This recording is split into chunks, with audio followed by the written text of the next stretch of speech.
Gotta go. Yeah, I'll call you back. I'm with that Realty. In every real estate transaction, something comes up that the buyer or seller may have a question about. But in the heat of the moment, the question goes unanswered. Each episode, I talk with real estate experts and real estate vendors to provide a look at what goes on behind the scenes in the real estate world to get you answers. I blend in local Santa Cruz history, add some tips and tricks, all designed to help you be successful in your next real estate project. Tell your friends you can't talk right now because you are with the Realtor Lady. Welcome back to the Realtor Lady, and today I have Ed Bogen, or Edmund Bogen as he likes to be referred to. This is a wonderful episode where we go over a lot of different topics. I thought we would just head straight into the future of real estate this year and the future of real estate in general. Yet we kind of veered off and talked about HOAs and how they shape communities, which I think is an amazing topic only because of resources that are declining in communities and states where the resources to keep up communities is dwindling, and where HOAs might make that difference up to keep roads going, systems in place. The other part of it we talk about is how, as much as real estate may change, having quality people represent you is something that will never change. You will always hire and work with people who will do the best job for you, and you will have the best results. And that won't change no matter how much the industry will change. So have a listen. Ed's really engaging and has a lot of energy, and I enjoy speaking with him always. I hope you do too.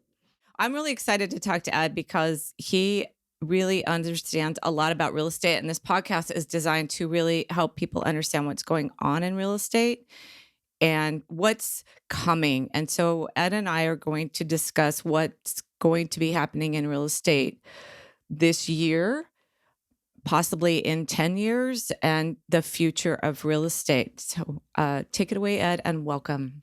Thank you so much, Michele. It's always a pleasure connecting with other professionals and talking. Yes, the name's Edmund Bogen. I'm Director of Luxury Sales with Douglas Elliman Real Estate in Boca Raton, Florida.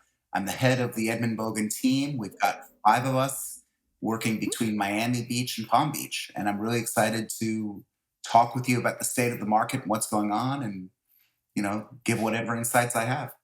I love it. And are you on the Atlantic side or where are you at in? I am wedged in quite nicely between Miami Beach and Palm Beach. I'm on the Atlantic side of the water. I am a country club and gated community expert.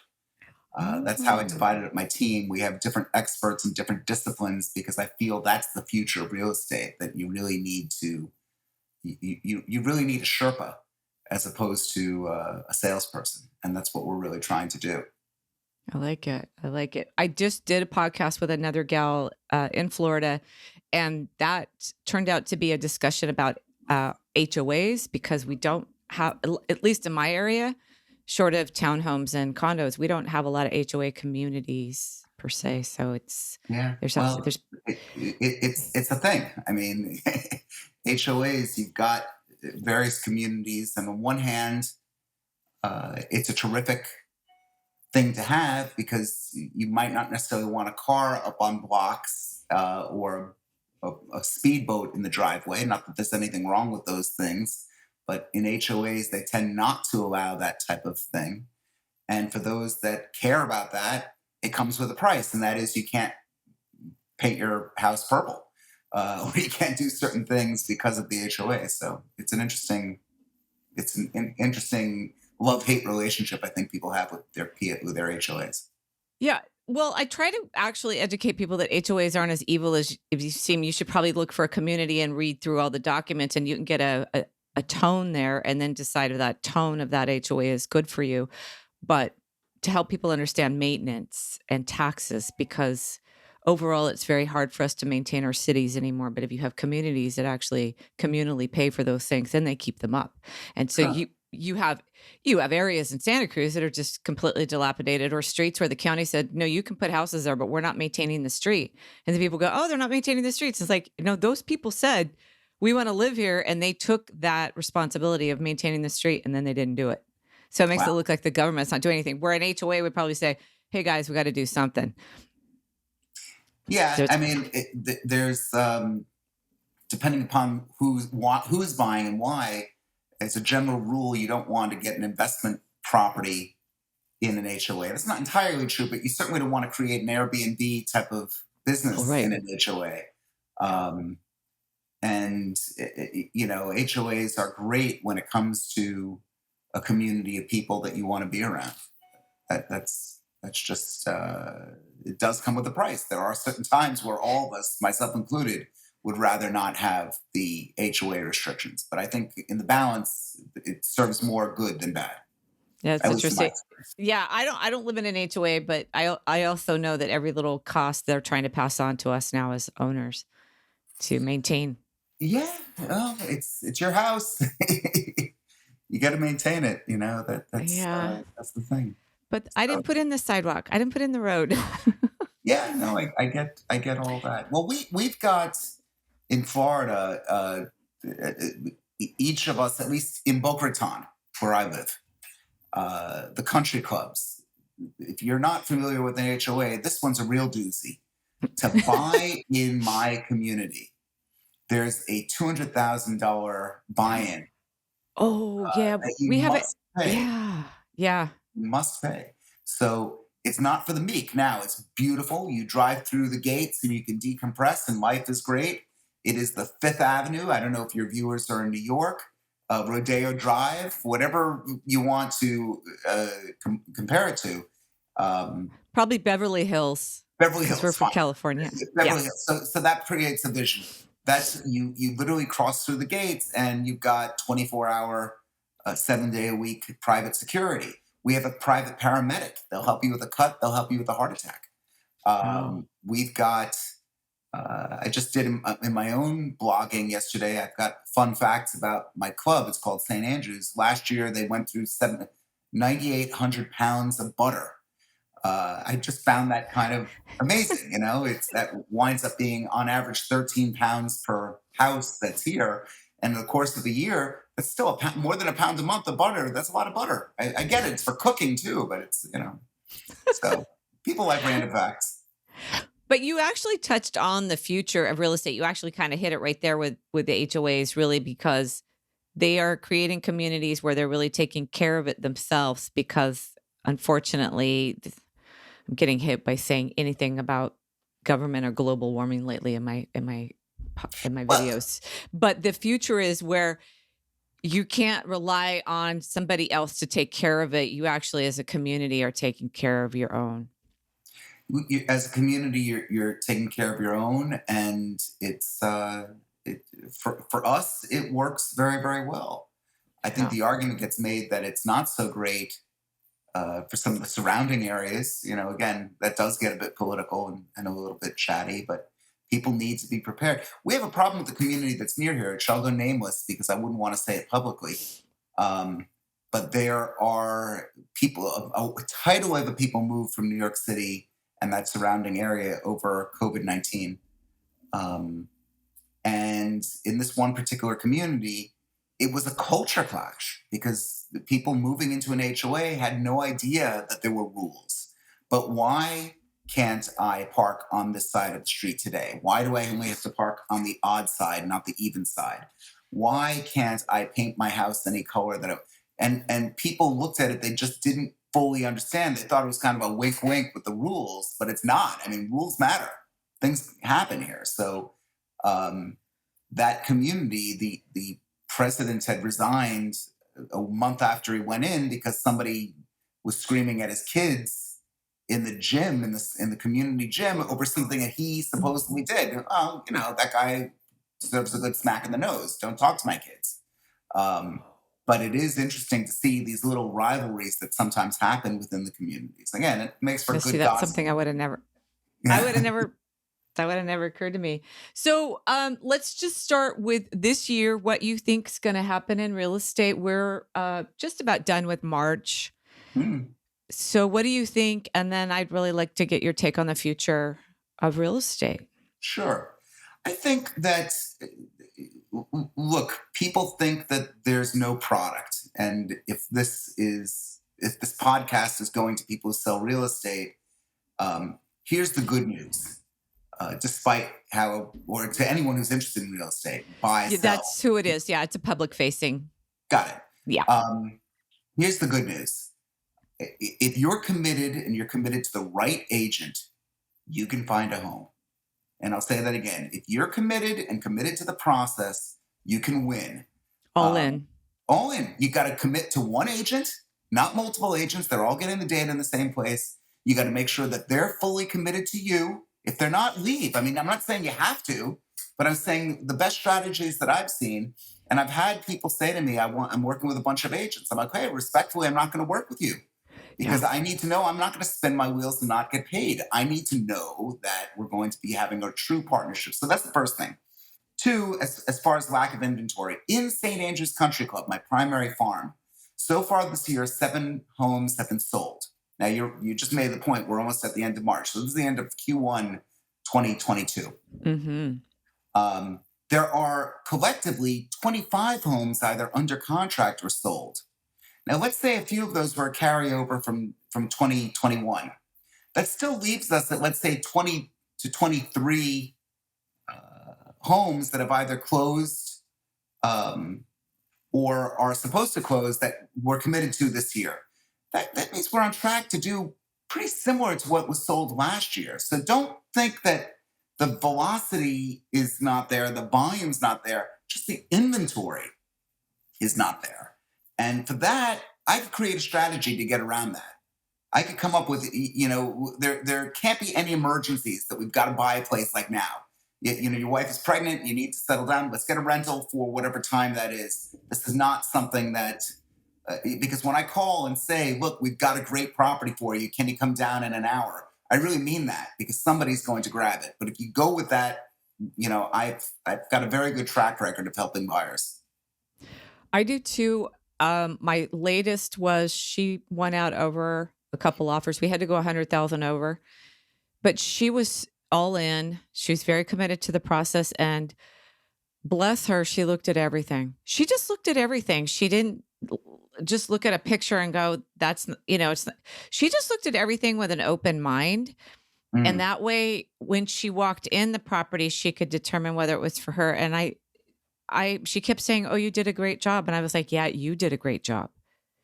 You were there. You showed up. It's that commitment part. And then the volume and the inventory. Well, yeah, I have to get past the people that say, well, the market's going to come down. I personally don't see that. Of course, I'm in sales and I get blamed for being the guy that wants to sell. And maybe there is a professional bias there. However, I think I've got some evidence. One, we've got possibly another 10% jump in inflation this year. Hope not, but I think that that's going to be a real reality. Every nail, every brick, every tile has now gone up in price. The staff to build it are hard to find. The refrigerator, Sub-Zero fridge, last I heard, it's at least a 9-month wait to get a Sub-Zero fridge. With all these buyers wanting something, if the cost of new is going up, just the laws of life will say that the existing homes will have to go up in kind. We still have, at least in Florida, a tidal wave of people moving down here. That hasn't slowed down. COVID taught all of us how to work remotely. We spent 2 years studying it. When I started my think tank, I have a weekly think tank with real estate agents. I had to give instructions on how to use Zoom. Well, Michele, you and I both know that that's unacceptable in business anymore, not to know how to use it. You just can't not know it. As sure as people used to say, I don't know how to use an email, call me. You can't do that anymore. It's no longer acceptable. So the reality is, I think that we've got, and I think there's some economists that are backing this up, several more years of if not growth, incredibly rapid opportunity for sellers. I'll say one other point on this. I just went to a real estate conference last week, and one of the speakers said that it's a buyer's market. He kept referring to it as a buyer's market. I was the only one who raised my hand in this crowd of 500 people. Said, "What the hell are you talking about?" And he said, "Let me ask you, did you sell a home 6 months ago?" And I said, "Of course." He said, "Is it worth more today than it was then?" I said, "About 20% more." He said, "So who won, the seller or the buyer?" Very different way of looking at it. Is that Andy C? You got it. Yeah. But I thought that was a very interesting way to look at it. I never considered it that way, but indeed there is some truth behind it. And I heard that talk a while ago from him. The other thing that turned that on its head for me is I was talking to buyers yesterday and they said, "Look, this property's really not for us. It needs too much work. We're just not sure." But the lot was amazing. And it was an area that didn't have a lot of trees and an area that has a lot of trees. I mean, it just checked all the boxes as far as a piece of property. And I said, "Well, if you got in too deep, the good news is you can sell and you can make back what you bought it for, commissions, and probably whatever repairs you started on." I wasn't able to say that 2 years ago. I would just be like, "Well, it's going to go up eventually." But because of the demand right now, and there are 3 properties that have sold in the last couple of weeks, those people didn't have them more than a few months. And it wasn't the property for them, and they had the ability to jump. So there is that piece I took out of that from Andy saying that. Now, I also had somebody complain on one of my videos that was totally wrong, but I don't think they really listened to it completely. Well, that's one of the great things about predicting the future. Nobody could guarantee anything, right? That's the only. What was it? Death and taxes are the 2 guarantees in life. But I do think there's enough evidence to suggest that we will have a fairly robust market for the foreseeable future, at least in my immediate area. In St. Andrews Country Club, where I live, as of this morning, there were 13 homes on the MLS. A normal market this time would be about 70. Yeah. In Boca West, a community with 3,600 homes, as of this morning, there were 18 on the market. I mean, these numbers are unheard of. Statistically next to impossible, if you really think about it. But so for somebody who's selling or wanting to buy, there are different strategies that you need to put in place to be able to truly win. And that's something that as a realtor, I'm focused on. And do you sell primarily in your community, or do you work in other communities as well? I did 25 deals last year, 4 of which were in my community. I'm not the dominant guy here yet. I plan to be, and I will be. I have an age advantage. I think I've got, again, there's a fine line between confidence and arrogance, and I hope I don't cross it, but I'm just better than them. I just really believe that I've got I owned a marketing company. I'm putting stuff in place right now that they couldn't even understand, and the relationships are just growing exponentially. And more than that, the people within my community have made introductions that, there's somebody that introduced a $6 million buyer to me. We're going to put them under contract. There's a value to that. I mean, that's maybe it's not Michele money, but it's Ed money. Yeah. A lot of money. Yeah, I don't do a lot of those. I do up to about 3 million. Okay. But, I just sold my personal trainer a home for just over 200,000, and I did it with my teammate Gabrielle. It was one of the most satisfying deals I will have had this year. He really needed us. He really needed our guidance, and he was really grateful. And it trained someone who was on my team. So, no, I never poo-poo anything. I just say, look, people would rather make more than less, right? At least I would. I actually. I changed from that. I actually, in the last couple of years, want to work with people I want to work with, and kind of look the other way on commission and work with people that I just enjoyed working with, because I'd had so many bad experiences chasing large sales, and I realized I needed to reshift my focus into people I want to work with, and it's worked out really good. Yeah, good. So there's a pin-up demand. How many offers do you have typically in your area on a property? I mean, averages, you could keep 1 foot in boiling water and 1 foot in ice. Neither foot would be happy, but the average might be 58 degrees. I think that the averages are tough. I'll give you some anecdotal evidence here. Okay. I've got a colleague who had a weekend of open house, Saturday and Sunday. She had 300 buyers come through. Oh my She had goodness. 25 offers. Um, and I think for your viewers, they should know it's not always necessarily the highest offer. There's a lot of factors that might come in. Can you really close it? Are you going to be a jackass or not? I don't know if that's a bad word. Sorry. I don't know if It's you're going to be a okay. jerk to work with. I don't know if you're going to be like a bad person. Hmm. Because realtors see that. It depends upon also the relationship with the person who won the deal. Came with their broker. The broker was friends with um, my colleague who was selling the house. They had the rapport. He was able to vouch for his client. Indeed, she knows that he only works with good people, and that really mattered. It really got it across the finish line. Now there were other factors too. It was a cash deal, no financial contingency. I mean, there were some things, but I'll tell you this: I got something across the finish line where it said no cash, no financial contingencies, and I was able to get a mortgage deal done for over $3 million last year because of the rapport and the relationship that I had with the broker. So and it's more than just whether somebody has the listing. The professional reputation is everything. It's so important. Guard it, protect it, don't mess it up. Exactly. Well, where I was going is I did have a call yesterday where somebody had told me that the crash is coming and the housing market's going to collapse and wants me to call him when that happens because he wants to buy something. Okay. Well, the thing is if you have multiple offers, you have people who didn't get it. So where do those people go? They don't just go poof. They don't. Yeah. It doesn't make any sense. If you don't have anybody who wants to buy houses and you have too high prices and you have interest rates that are out of control, possibly, but you just don't have enough of those elements to point to where this market is going to be a deal. Look, you could present the evidence to that person, and I found that it's blowing air because they are not going to listen. Oh yeah, You've definitely. got, forget the fact that 50% of the deals are done without a mortgage now. Unheard of. Never happened before in American history. Note that. Interesting. Okay, Okay, good so to know. half the deals are cash. Talk about the fact that we went into this pandemic with a lack of inventory. Now, your buyer is going to say, "Well, we've got a war in Europe, and that could very well have a terrible effect on Wall Street, and we've got rising interest rates." Those are the two things that I hear the most. Okay. And on the other side of the column, we've got inflation that's out of control.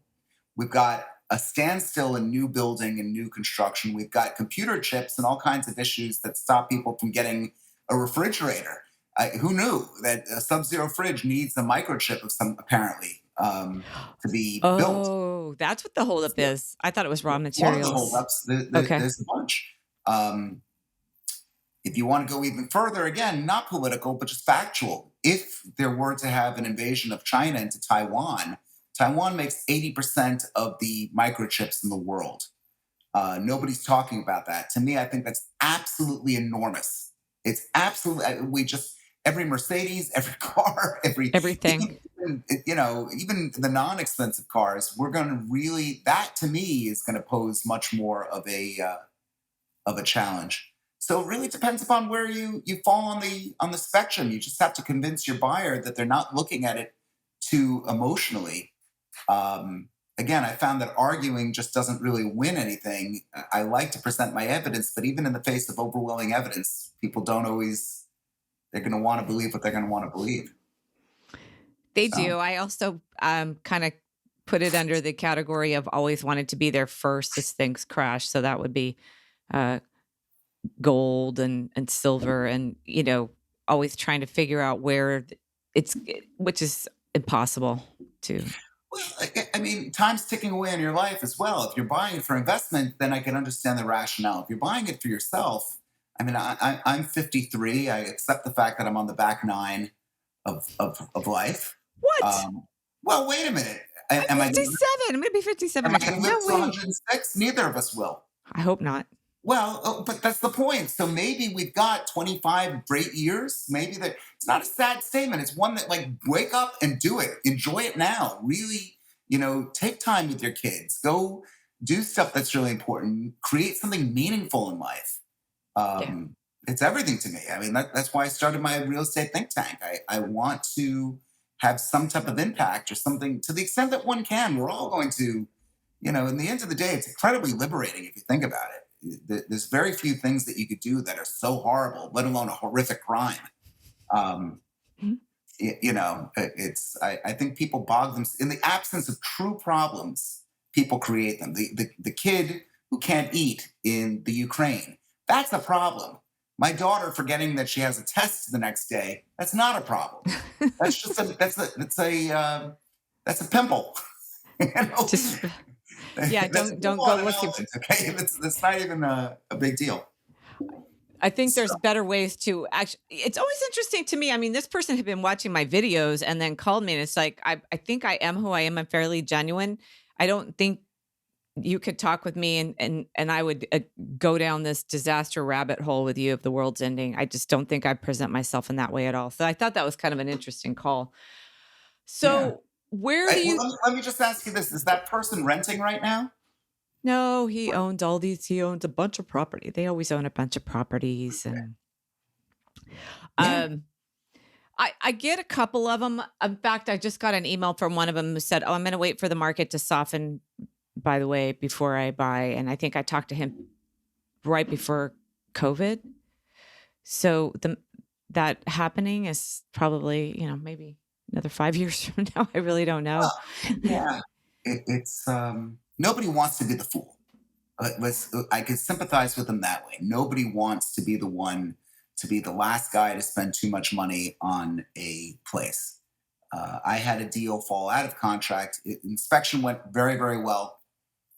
Gave them full ask, just under 2.5 million. And after this, my buyer said, "Well, I decided the offer is going to be 2.2 now."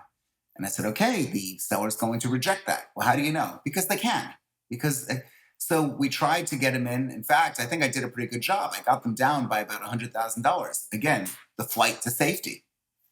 People would want to. They'll say, "Okay, cash buyer, we've gotten through." So then what happens? He backs out. Um, the thing's on the market for another few weeks. Aha, I was right. There was no other backup buyer. It's under contract now for the full ask. In fact, it might even be for over the ask. So the guy was right. I was wrong, but only wrong by 3 weeks because it's now under contract. Whatever evidence he wants to create in his own mind, he certainly can. Yeah. Um, you know, Yeah. And I noticed waiting a little longer too, because there's always buyers in our area cycling through because a lot of them travel or they're distracted. So if you don't get an offer right away here, they'll think, oh, there's something wrong with it if you go through the week cycle of marketing. And we waited, I don't know, 3 weeks and we got full ask. We didn't get multiple offers. There's always that buyer still out there. So for that person to think when they look at that property, well, it's not worth that. And then it does show up that it's sold for its asking price. It just had to wait for the one buyer. You can only sell it to one person. So how people look at how they're trying to prove their point, it can be hard. sure. So Look, where do you? go Oh, ahead. sorry. Go ahead. No, what I was going to say was not everything flies. If there's one thing I'd like the sellers to know is just because you want $3.5 million for your home that's worth less than three doesn't mean that there's going to be somebody just because the market is so hot. I had a property sitting on the market at close to 3 million for it went under contract in 10 days. It fell out of contract. And then it sat for a month. And of course, the seller gets very, very nervous because she's got a commitment to another property. What happens? The same house down the street listed for nearly $7 million, $3.5 million higher. Or no, almost $4 million higher. Sorry. That place was gut renovated, but not to the tune of $4 million. It went under contract in a week, and I twisted a few arms and found out that that contract is for 6.1 million. So now we've got something. Now we know that her house is priced nearly $3.25 million less than the renovated version of her home. What do? I get on the phone and I start calling the developers that I know and the people that fix and flip homes. And indeed, I put it under contract with one of them because I was able to say, look at that one. Look at this one. Of course, we took a little haircut on the price, just very, very little. And when the guy gets in, he'll put his $1 million in and he'll be able to sell it and hopefully make $1 million profit for himself. Wow. That's the kind of thinking that the right agent is going to come up with. And again, fine line between arrogance and confidence. I did it. It wouldn't, maybe it would have sold with someone else, but I came up with that idea. I did it. And it's important that you have, your audience know that. I think it's very important. But again, continue. I cut you off. Oh, no, I tell sellers just in this particular market that I've been in for the last, 18 months, just it's okay to tell me your price. We'll go get it. And I've gotten it. So I don't worry. And you keep marketing and you don't blame the seller or the market. You just keep marketing, keep your head down, and the buyers respond to that. So I haven't had any issues. Yeah, all important stuff. So the Department of Justice would like the buyer's commission to be paid by buyers. I think that's kind of where they're headed. Mm. But you and I, before we started recording, had a conversation about where the market's going maybe in the next 10 years. What do you see happening? And what do you see maybe happening now that is going to change the way we do real estate? Okay. I'll try and unpack this. That was a lot in there, huh? That was a lot. A few thoughts. One, a lot of agents get the reputation that they deserve. A lot of agents are merely pointing and showing as opposed to being students of the process. And I think it's important to make the distinction between someone who's just pointing and showing and really is a student of the process. As of this morning, there were 517 listings in all Boca Raton, Florida. To put that in perspective, there's over 7,600 people who live here who have a real estate license. There are over 16 licensees per listing. So any novice that says there's enough business to go around is statistically incorrect. Respectfully, they are wrong. Most will starve to death. That's why, the good news, there's a lot of great agents. I've got a whole group of them that I'm really close with. And I'm not, we're going to go head to head and compete with one another for that listing. But I'll still go and get dinner or drinks with them after, just the same I would if I played basketball. I want me to win and they want them to win. So I don't find an agent that's not going to make an enemy out of the other agents. Find an agent that's got experience. As far as the DOJ is concerned, the Department of Justice, they're going to do what they're going to do.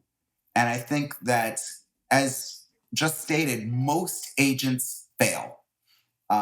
Most agents, I don't remember, before this big run-up of agents, there's 1.6 million realtors in America now. Before COVID, there was 1.2. So there's been a massive uptick. And 80% of them failed within 5 years.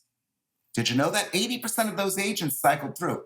So it's nothing new for a roadblock to be thrown in front of us. It just really depends upon what's on what's on the chessboard at the time of when you're playing to decide how you're going to get around it and what you're going to really do. This will have a massive shakeup on a national level in real estate. Exactly where I end up or where you end up or how that is, from what I understand, it could be in a year, it could be 10 years, but the change is coming and people are going to have to recognize that we need to once again pivot.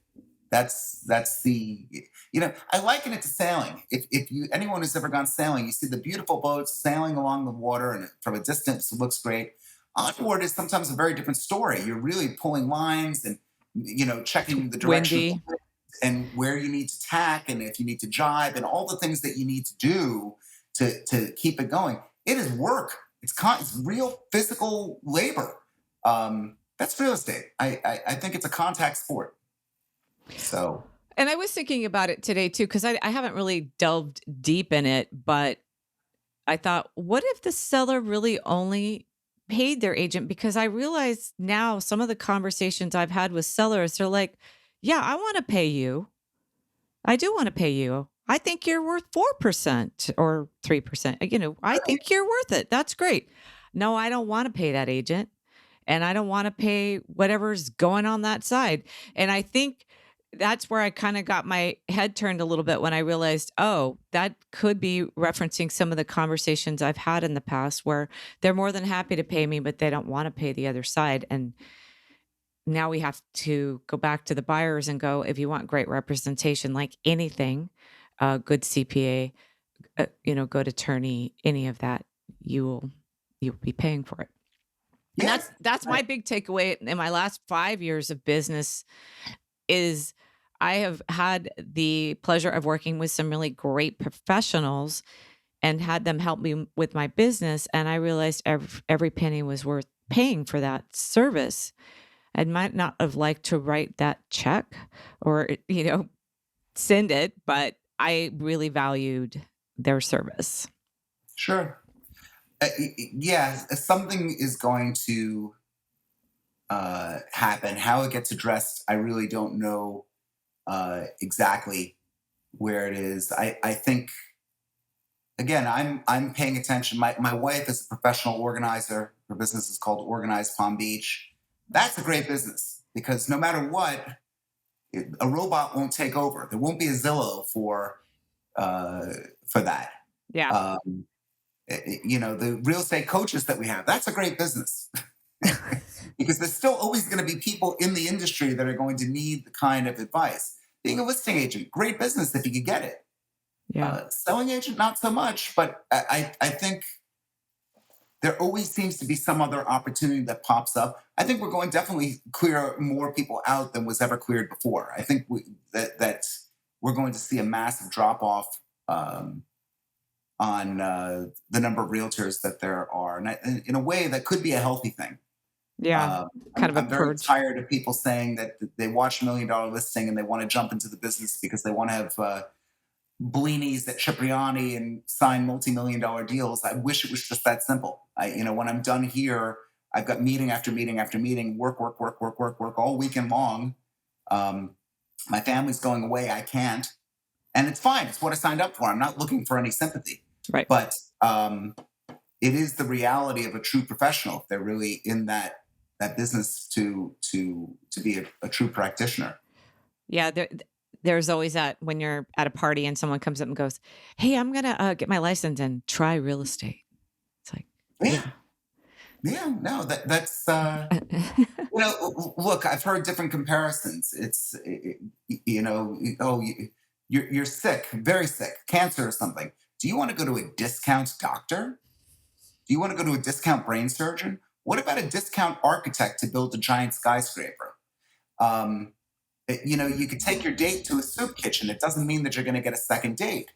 I just think that there is a cheaper way of doing everything.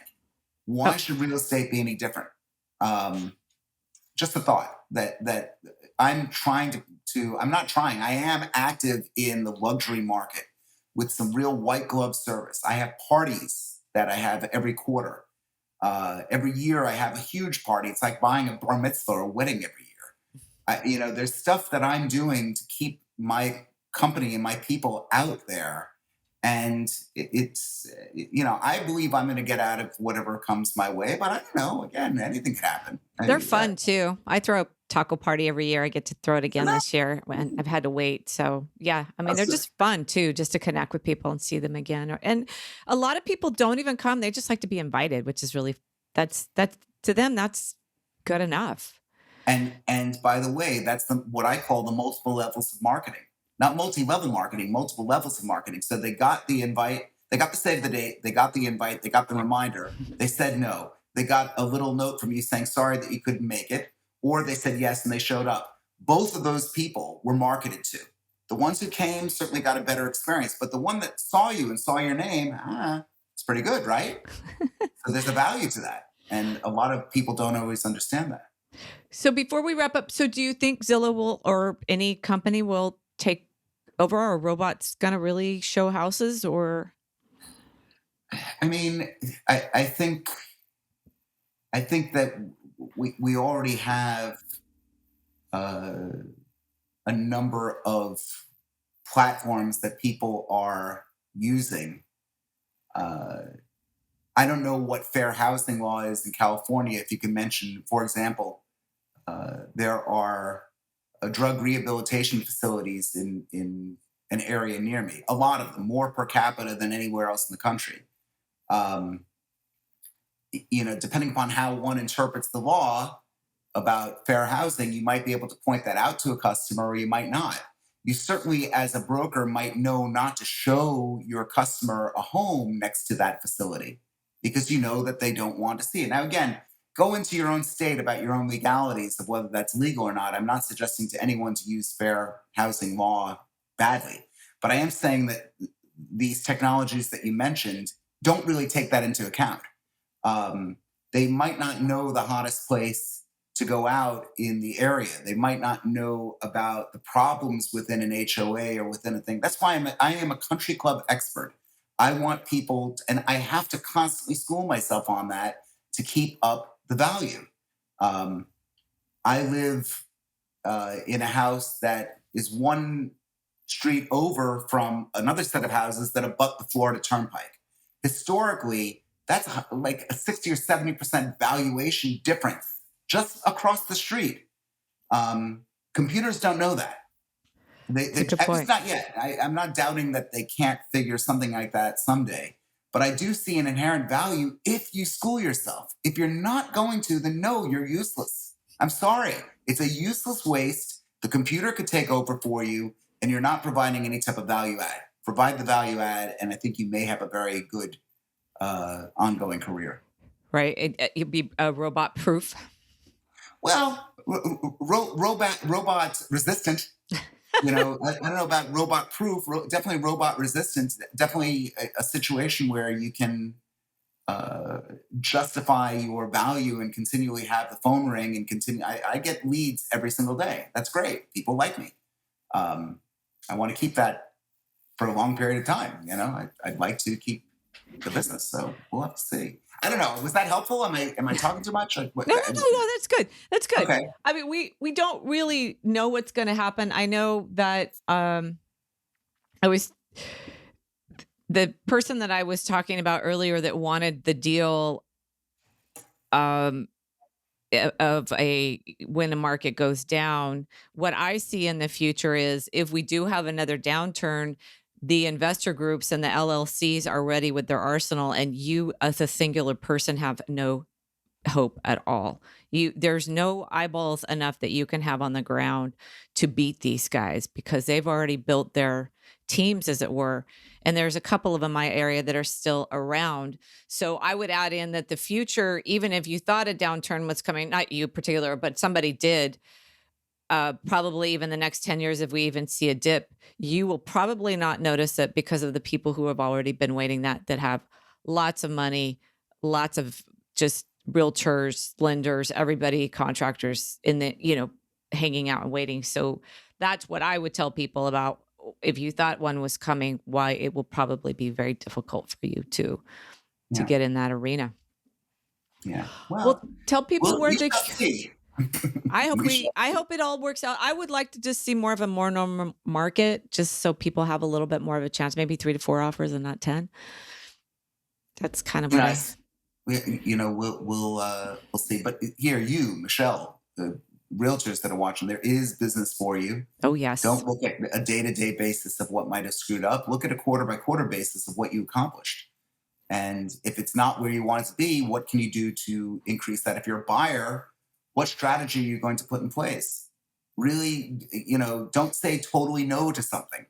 There might be another product that you haven't considered. Distance matters less now because of so much business is being done remotely. That's why we're seeing business now in Port St. Lucie and Stuart, Florida, and things north of here that I never saw, at least not as much of. So, you need to have a strategy to get through any crisis, for lack of a better word. If you're a buyer, get in the market and get in there and really mix it up. As realtors, the more time we spend with other realtors and in listings and in actually the business, the more business we do. It's be the same for a buyer or even a seller to just really understand the market. I know sellers that pay attention to what's going on in their neighborhood and walk through. And, if you're really involved, I think your success level is better. Yeah. Well, It's a pleasure. This is fun. it was fun. It was great to talk with you. Go ahead and tell people where to find you. Sure. So it's Edmund Bogen, Edmund Bogen. I'm with Douglas Elliman Real Estate. I'm the head of the Edmund Bogen team at Douglas Elliman Real Estate. And you could reach me just by searching Instagram. That's usually one of the best places to go. Or Google me. I come up absolutely everywhere. I'm lucky my name wasn't Fred Smith or something, a common name. Edmund Bogen, I know for a fact that you'll find me. That's So, awesome. Well, we'll have some more info in the show notes too. And I really want to say thank you for coming on. I love your energy. thank And you. we should do this again. We'll probably come up with some subjects after you have your wonderful meetings that I really enjoy. Good. Well, I look forward to continuing having you, and I'd be delighted to come back anytime you want. Very nice. Thank you. Thank you.